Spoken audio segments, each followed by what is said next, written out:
शुरुआत एक ऐसे सवाल से करते हैं जिस पर बहस कह सकते हैं कि कभी खत्म ही नहीं होती। अब सवाल सुनने में तो बड़ा सीधा सा लगता है ना, कि क्या औरतें मस्जिद में नमाज पढ़ सकती हैं? पर इस पर राय बटी हुई है।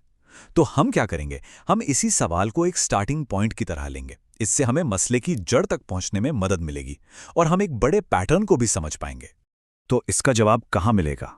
इसके लिए हमें हमें टाइम में थोड़ा पीछे जाना होगा, बिल्कुल इस्लाम के शुरुआती दौर में, और देखना होगा कि उस वक्त की रिवायत, उस वक्त का प्रैक्टिस क्या कहता है।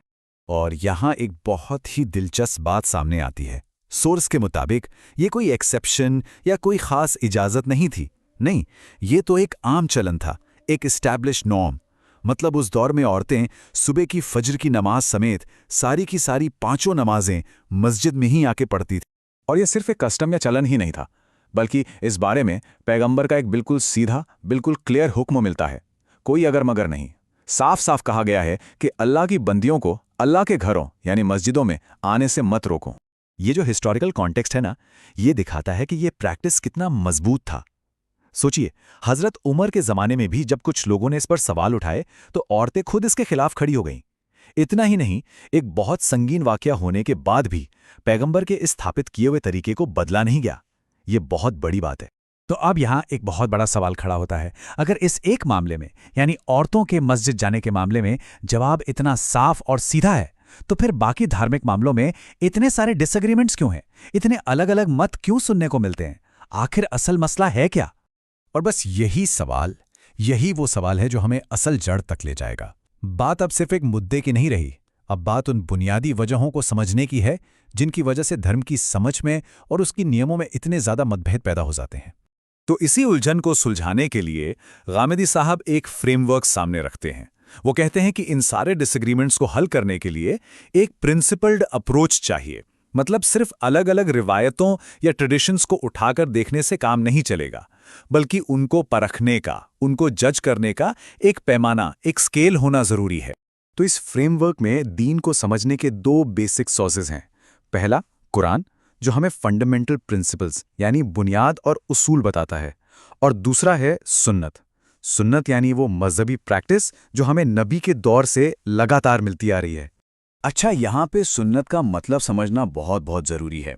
देखिए, इस फ्रेमवर्क में सुन्नत का मतलब सिर्फ लिखी हुई बातें या हदीस नहीं है। नहीं, सुन्नत वो काम है, वो प्रैक्टिसेस हैं जो पूरी की पूरी मुस्लिम कौम ने पीढ़ी दर पीढ़ी, जनरेशन आफ्टर जनरेशन, बिना किसी ब्रेक के पैगंबर के ज़माने से लेकर आज तक किया है।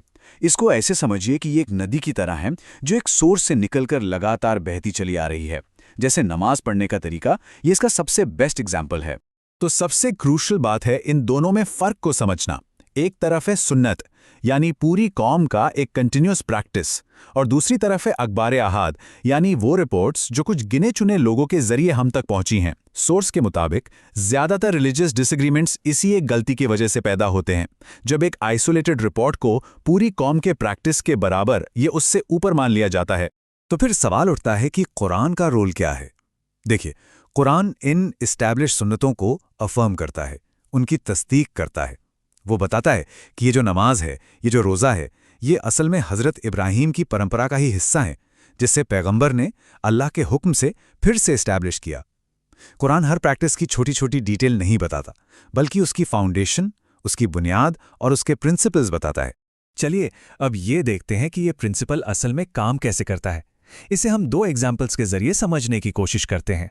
तो अब अपने दोनों एग्जाम्पल्स को इस फ्रेमवर्क पर रखकर देखते हैं। पहला, औरतों का मस्जिद में नमाज पढ़ना। ये एक एस्टैब्लिश्ड सुन्नत है जो तवातुर यानी पीढ़ी दर पीढ़ी चले आ रहे मास प्रैक्टिस से साबित है, इसलिए ये दीन का एक अनएम्बिगियस हिस्सा है। अब दूसरा एग्जाम्पल, नमाज में बार बार हाथ उठाने का अमल यानी रफ़ाउल यदैन। ये कहाँ से आया है? ये कुछ आइसोलेटेड रिपोर्ट्स यानी अहादीस से अहाद से आया है, इसलिए ये एक ऐसा मसला है जिस पर विद्वानों में डिसएग्रीमेंट हो सकता है, लेकिन इसे दीन की बुनियाद, फाउंडेशनल सुन्नत नहीं माना जा सकता। तो निचोड़ क्या निकला? निचोड़ ये है कि कुरान एक मीज़ान यानी एक तराजू का काम करता है। वो हमें प्रिंसिपल्स देता है ताकि हम खुद ये जांच सकें, ये वे कर सकें कि कौन सी बात दीन की फाउंडेशन है और कौन सी बात बाद का एडिशन है। कुरान हर मसले पर रेडीमेड फतवा नहीं देता, बल्कि वो फैसला करने का तरीका सिखाता है। तो आखिर में सवाल यही बचता है, और यह सवाल हम सबके लिए है, कि धर्म को समझने के लिए क्या सिर्फ अलग-अलग स्कैटर्ड रिपोर्ट्स और ट्रेडिशंस पर भरोसा कर लेना काफ़ी है, या फिर हमें एक ऐसे मजबूत फाउंडेशनल प्रिंसिपल की ज़रूरत है जो एक तराजू की तरह काम करे और चीज़ों को उनकी सही जगह पर रख सके। इस पर सोचने की ज़रूरत